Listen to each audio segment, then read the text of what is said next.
Hey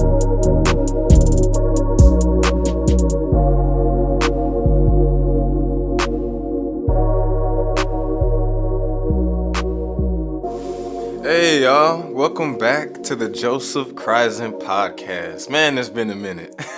I appreciate y'all for coming through today. Today, we will be discussing the resourceful budget. And the reason why I wanted to introduce this topic today was because the people around me, I've realized they are struggling with one very important thing, and that is saving their money. This is what a budget allows you to do. I believe the richest man in the world and even the poorest man, the homeless man down the street, should all be saving at least their money. But since people struggle with that, the only way to achieve that based off income is to save. I feel like saving is investments. And if you save, then you have more to invest in. Therefore, people also have more to invest as well. And this is the way the world works. So the reason why I want to go over this resourceful budget is because people need better saving habits. This resourceful budget allows you to achieve many different things. First off, what is a budget? A budget, according to the Oxford Dictionary, it says here is an estimate of income and expenditures for a set period of time. But I'd like to add my own little spin to this. I feel like a budget is filters or layers in which you allocate money to a specific area of your life. For example, say you want to go on a vacation every month. Like you want to just take a vacation every month. Then you obviously, based off your income, I mean, maybe you have money to throw like this, but you obviously are taking money from one area and putting it in another area, excuse me. And if you're going to take money from one area and put it in another area, that money that you took that area that you took the money from has less money. Or in other words, it has less energy. So you need to allocate for this. And many times, the reason why people don't like a budget is because that they understand they have to be patient. Yes, this does require patience. Now, let me just correct the thinking here. I'm not saying that you need to be like cheap. I'm not saying to have a cheap mentality. I'm not saying you have to take things away from you. I'm not saying you don't need to have a coffee every morning, or you don't need to enjoy, lunch that favorite place by your job every morning, or every at lunchtime. I'm not saying like take things away from yourself. I'm saying that you're going to be able to do what you want more. So if you follow a good budget. Now, the reason why I call this a resourceful budget is because the ones who budget and are resourceful, actually, they make the most use of this system. So what does resourceful mean? According to Oxford Dictionary, resourceful means having the ability to find quick and clever ways to overcome difficulties. Now, obviously, if you're budgeting, you're already halfway there. But imagine if you were resourceful in your budget. Imagine if you could be so resourceful or you discover new ways of making money and you still follow that same budget plan. Then all the more better. But many people are lacking in this area. Like I mentioned, see, the main reason why I'm introducing this topic is because people lack savings. That's what I'm finding in the world. People are lacking savings. But the only way to come about that is by budgeting. You must set a budget. You must create filters and layers of where you receive money and you still put aside 10% and you put money here or here, wherever it needs to go. So people really need to save. But see, I don't want to get too off topic, but we've been thrown into this economy to where each politician for the last couple decades has said, we will vote for me. I will give you all the free stuff in the world. I will give you more free stuff than my opponent. But the government, these central bankers, the people who are in control, they have encouraged the spending economy, and therefore nobody has savings. I actually looked at a statistic online. It said that the average American cannot cover a $500 expense.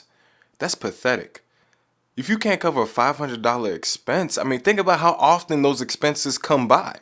$500 comes like that. Especially if you got kids or you have a vehicle, things like that. These things pop up. But if you don't even have $500, what are you gonna do? You're gonna borrow it. And therefore you're gonna go into debt, and therefore you're going to end up paying more for something that you didn't need to if you just followed a resourceful budget. So this is the purpose of this. I really want to encourage people to save. I feel like people who are listening to this podcast, the reason why you clicked on it is because you want to have a savings as well. You want to have something to fall back on, and you want to feel comfortable that to the point to where even if you want to go somewhere, you want to step away from making money, say like whatever you do to make a living, you can. You want to why? Because you saved up enough money to enjoy that. The definition of wealth is if I stopped working today, how long would I last? Because I have expenditures and I have liabilities. How long would I last if I stopped working today? That's the definition of wealth. So I'm sure you could judge for yourself. For you, maybe if you stopped working today, you wouldn't last a day. For maybe if you stopped working today, you'd last a few months or maybe even a few years. But see, people are working for their retirement, right? That's the last thing I would want to work on. I'm gonna be honest. It just seems so boring, and there's better things out here in this world, such as heaven. But I digress. It's so important to have a resourceful budget because you even have more energy. Money is energy, right? So you can allocate your energy to where you want to have more energy. For example, say you want to have you want to work out more. That gives you energy, right? In your own perspective. Perhaps you could go get a gym membership. Or maybe you saved up so much money that due to your budget, you were able to build your own home gym. Therefore, you brought the gym to your house. Therefore, you don't have to go anywhere. Though that may be a little harder, you have to encourage yourself a little more. But still, see, you have more freedom to do what you want because you held on to this resourceful budget. And over time, it's made you more patient. So therefore, you wait for good things. So now I would like to discuss the pros and the cons of having a resourceful budget. Yes, there are cons. Yes, you have to sacrifice. I don't know what people think. I don't know whether they've adopted this notion to where you don't have to sacrifice for anything. That is a lie and a half from the devil. Everything in this world, if you want something, you have to sacrifice. Love itself is sacrifice. So what are the pros? Now let's move on to the pros. First off, the main pro, obviously, like how I stated before, is your savings grow. How important is it to have a savings? I don't know about you, but that's literally what your wealth is, right? I've chosen to put my savings in many different things. I've put my savings into many different things. Actually, like the main thing I would put my savings into is silver. I chose silver because silver has a floor that cannot be. It doesn't matter how much they manipulate the market. Silver cannot go below a certain level, and it actually outdoes gold. But I don't think I'll be alive to see that. Secondly, the second pro is that you compound interest. See, if you have a savings, just by you holding your savings in a high yield savings account or maybe even a brokerage account, you're accumulating interest. They pay you for having money in that account. You want to know why they pay you for having money in that account? It's because they're making money on your savings as it is. The fact that you're holding, imagine if you have like $1 million at the credit union, right? I don't even know if the credit union even holds $1 million. But imagine you just got $1 million at the credit union, right? They will literally pay you a certain amount of interest. I think you could get like $700 in interest a year based off that. They'll pay you that because they're lending your money out to other people. You're helping them make money. So just by you keeping your money in the bank, you're helping banks make money. But see, the reason why banks will go bust is because people neither have savings, nor can those banks lend out money because they don't have the money. They don't have reserves. Actually, if we forced all banks to get into 10% reserves right now, you'd see a lot of money disappear. Actually, a lot of people would go broke. Yes, it would actually be a financial crisis. That would not be pretty to see. It'd be chaos in the streets. This would all be over with right now, if you ask me. But thirdly, the third pro to a resourceful budget is obviously you're more patient. Now, this is hard for all human beings. You are not alone. Do not worry. But being patient is so important. You can even feel it in the tone of my voice. How important is it to be patient? Just be solitude. Be happy with the present moment that you are in. It's so important for us to just be content because what more do we need? You woke up this morning. You have a technological device to even listen to this podcast. And you have the resources to succeed. What more could you ask for? Just be patient and do what you need to do. See, the only time you feel like you need to be anxious is when in the present moment, you're not doing what you need to do to get to where you're at. You're BSing or you're wasting time. or you're continually enjoying bad habits that are not intuitive to your goals. That's when you feel anxious. It's not when you don't feel anxious when you're doing what you need to do. When you're doing what you need to do, you're patient in that moment because you know what you deserve is coming to you. It's only when you're not doing what you need to do, when you know what's not pleasing to God or what's not helpful to your situation, that you start to feel anxious because you feel like you're slacking. You feel like you're falling back. So how important is it to be patient? Well, the con to resourceful budget is patience. That's also a pro and a con. It's funny how something could be a pro and a con in the same light. But yes, you must be patient. In other words, you have to, I've always liked to tell people that time is their greatest asset. And if time is your greatest asset, that means that you can use it wisely, right? In a wise manner. So if you use your time wisely, being patient isn't so bad. That's my point. That's why it's also a con as well. And the last con of a resourceful budget is less spending money. Obviously, you have less spending money. So, but this is because you want more spending money in the future. So it's either have less spending money now, but more available, or have more spending money later, but less available now. So I'd rather have the latter. Obviously, there's many different ways that you can go about this. But the two main points to having this resourceful budget is eventually you see where you need to allocate your money. See, when you start this resourceful budget today, you get paid this Friday and you set up this resourceful budget today or tomorrow and you follow in through it. You are eventually, in about 2 or 3 weeks time, you are going to see clear as day what needs more money. You're going to be like, whoa, I'm already broken this area. Wow, my kids already need this. Wow, my tank already need to be full. Well, I have to take money from one area to another. You know what's interesting? I just thought about this too. People they're already budgeting. They just aren't doing it consciously. People are already putting things aside in their mind to what they need to do. They are already filling up the tank. They are already buying clothes or buying food, buying things they need perhaps. But where they go wrong is not having a budget. You overshoot. You probably bought too much food this week and therefore you got to put less gas in the tank. Or maybe you get paid twice a week and you don't have to worry about those things. So perhaps maybe you're trying to grow your business, right? If you're trying to grow your business, you immediately know what part of your business needs more money. For example, the oil, the squeaky wheel gets the most oil, right? So you immediately know where to allocate that oil. And secondly, without saving money, you end up poor and unwanted. You have to save money. If you don't save money, you are playing this rat race game. You are literally just working for a paycheck day in, day out, handing it to grabbing it from one person, giving it to another, and it's not even in your hands. You spend it before you even receive it. So it's so important to follow this resourceful budget, in my opinion. So the main point is that the budget plan can work for everyone. This is the main thing I want people to understand. This is something, like I said, the richest man, the poorest man can utilize this budget plan. And I'd also like to go over this budget structure. I myself have a budget structure in which based off percentages, I send money to where I desire them to go. So I'd like to just share what my budget is. I've created an Excel sheet on Google. I use Google for everything, as most people know. I'm not really a fan of iPhone or Microsoft products, and it's not that they're not good. It's just I grew up using Google. But I'd like to share my Excel sheet. I call this personal finance.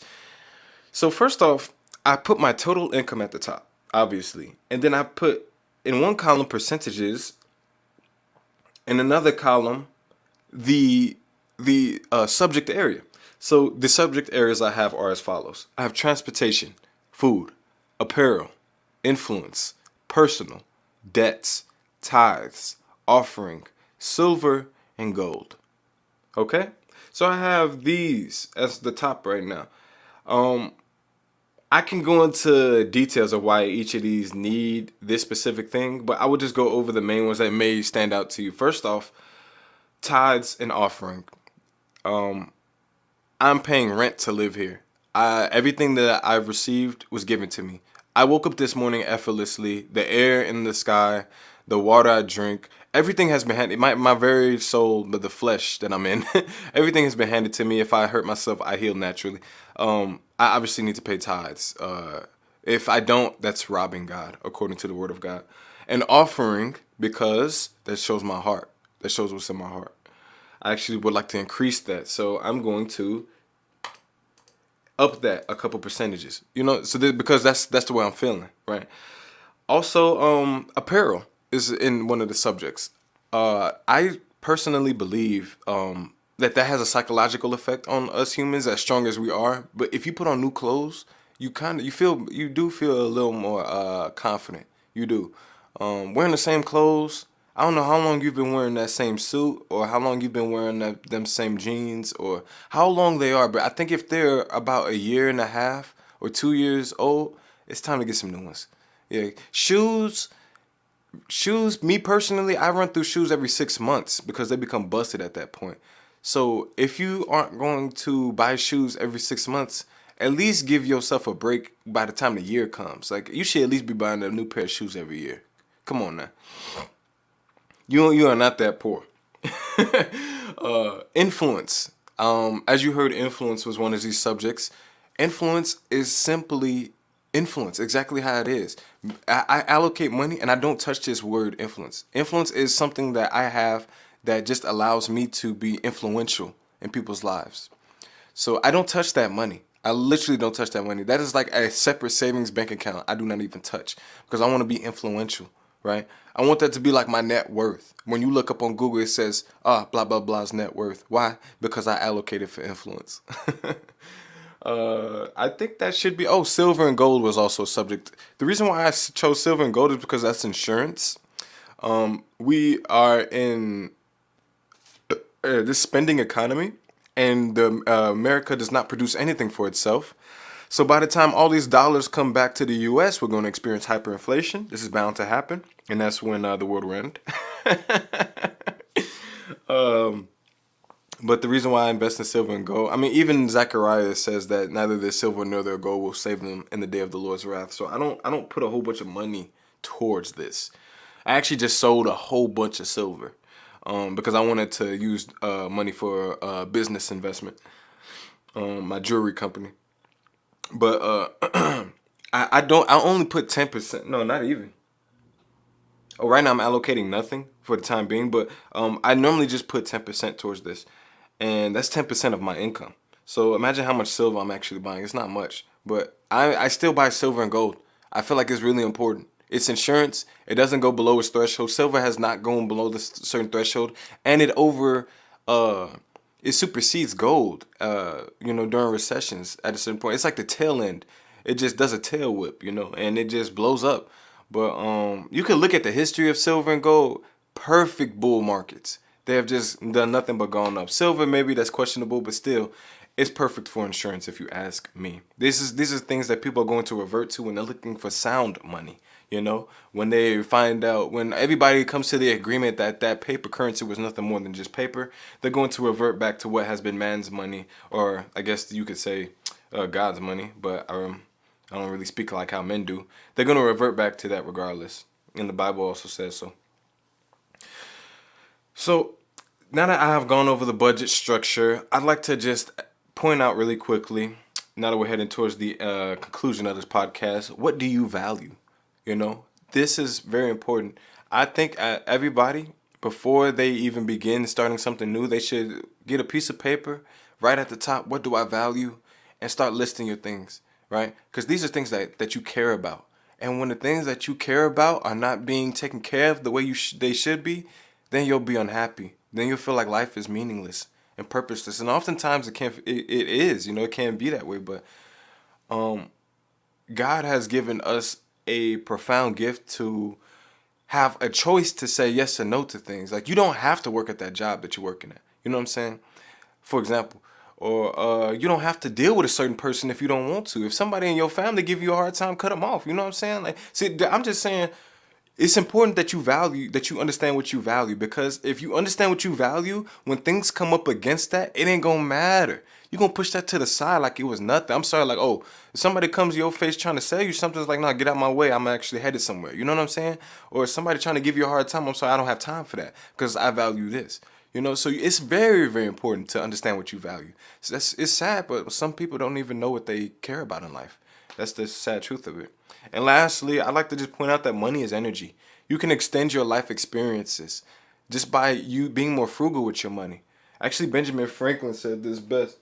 Actually, I wrote down a bunch of Benjamin Franklin's his rules, but Benjamin Franklin wrote down 4 rules of conduct, and I feel like they apply perfectly here. I have them in my notebook. That's another thing you should have. I don't think it's a bad idea to carry around a small little notebook with you just to write down things, your thoughts or whatnot. But rule number 1 of Benjamin Franklin's rule of conduct is live frugally and pay all debts. Rule number 2 is only speak the truth. Amen to that. Amen. Amen to that. Rule number 3, work hard. Industry and patience is only way to true prosperity. And rule number 4, speak ill of no one. How great, right? So this is the way a budget should be allocated. Last thing I would like to say in the conclusion is things we should keep in mind with the budget. First off, be realistic. Expenses come first. If you owe somebody money, if you agreed on contract to pay somebody, pay that person. It's much better to be a man of your word, man or woman of your word, than to care more about yourself and feel like you'll be rewarded by treating yourself first. No, that's not the case at all. Actually, the rule of life is, I don't know if you figured this out by being on this earth yet, but the rule is the more you give, the more you receive. Just in case you didn't know the rules. Also, secondly, I'd like to point out that where you should really store your wealth. If you think about it, by the time you're using this resourceful budget, you're going to start accumulating wealth, right? Immediately, like the minute you start allocating this budget. So where are you going to put your money? Are you going to put it in dollars? Are you going to put it in silver and gold? Are you going to put it in bonds? Are you going to put it in stocks, which is still dollars? Are you going to put it in copper? You're going to put it in jewelry, which is silver, gold, or precious metal? Like, where are you going to put your wealth? Where are you going to put it? Are you going to put it in assets of your business? Like, where are you going to put it? Truly, you can even put it in, like, say you ran a construction business. You could put your wealth, literally your wealth, in heavy machinery, because that's still something that's making you money, and you could sell that for a major profit, even if it's used. So this is really important. I feel like once you create your budget, you really need to ask yourself where you're going to store your wealth. And lastly, if you're struggling, simply you need to make more money. If you're saving money, if you have this income and you're saving money and you're living frugally, and you've maybe even gotten to the point where you feel like you need to sacrifice some things, I wouldn't go off just sacrificing things that you won't. If you want to spend a certain amount of money, it's okay. You're human. But you need to make more money if that's the case. You can't just like go deeper into debt thinking like it's okay, I'm sticking to a budget. No. If you're getting deeper into debt, if you feel like you're lacking and the budget isn't working, the simple answer is you need to make more money. That can be through many different ways. You could do so many different ways. You could sell a digital product. Me, I like to sell like instrumentals, beats. You could sell courses. You could write a book, sell it online. You could do DoorDash or Lyft. You could open a business and then write off those investments. Or you could simply get a second job, but that should be your very last resort, But long story short, I just like to point out that you are a king, you know what I'm saying? You do not want to treat yourself like a slave. That's robbing yourself. That's why people say pay yourself first, right? Because that's how you should treat yourself, right? So I'd just like to end the podcast here. I thank you all for coming by. Thank you so much for listening. And this is Obey the Truth, the Joseph Kryszyn podcast. Take care.